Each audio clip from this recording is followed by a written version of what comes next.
Val d'Isère a un nouveau carburant. C'est une innovation dont ce village ne pouvait plus garder le secret. Les Géotrouve-Tout de la Dameuse, ce sont eux, Greg et Loïc. Alors moi je suis dameur depuis 5 ans et cette innovation-là, j'aurais jamais pensé que la raclette pouvait faire marcher les moteurs aussi bien qu'avant. Ouais, il y a à peu près un mois, j'étais du matin, un poste du matin, c'était Pida, je me rappelle. C'était un petit peu la course et je mangeais mon morceau de fromage, donc vu qu'on avait attaqué à 2h du matin. Et là, le morceau de fromage tombe dans le réservoir et depuis, la révélation. Et encore, le mot est faible pour qualifier cette révolution technologique. Un véritable changement de paradigme pour Cédric Bonnevie, directeur de la Régie des pistes à Val d'Isère. C'est très économique et puis c'est très vertueux. On a une efficience qui est quasiment la même, voire meilleure sur le rendement des machines. Ici à la montagne, c'est sûr que les touristes, quand ils viennent, à minima, ils font un soir une raclette et un autre une fondue savoyarde. À chaque année et chaque semaine, de la production au final de déchets qui au final n'en sont pas, puisque nous, ça devient notre carburant.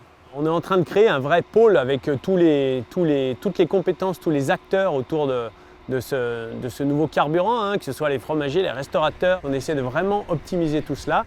À la ferme familiale de Ladroit, la nouvelle a été extrêmement bien reçue.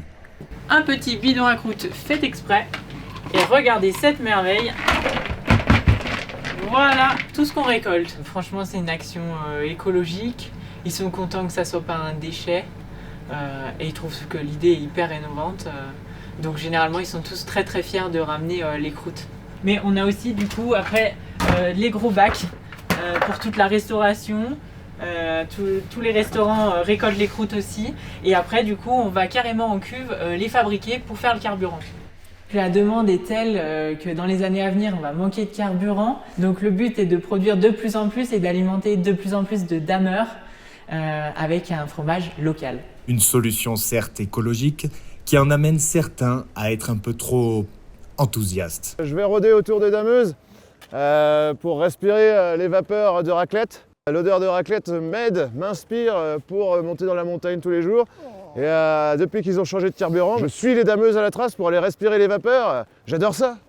Si c'est positif pour l'environnement, c'est positif pour moi. Et ce qui est positif pour moi est positif pour l'environnement.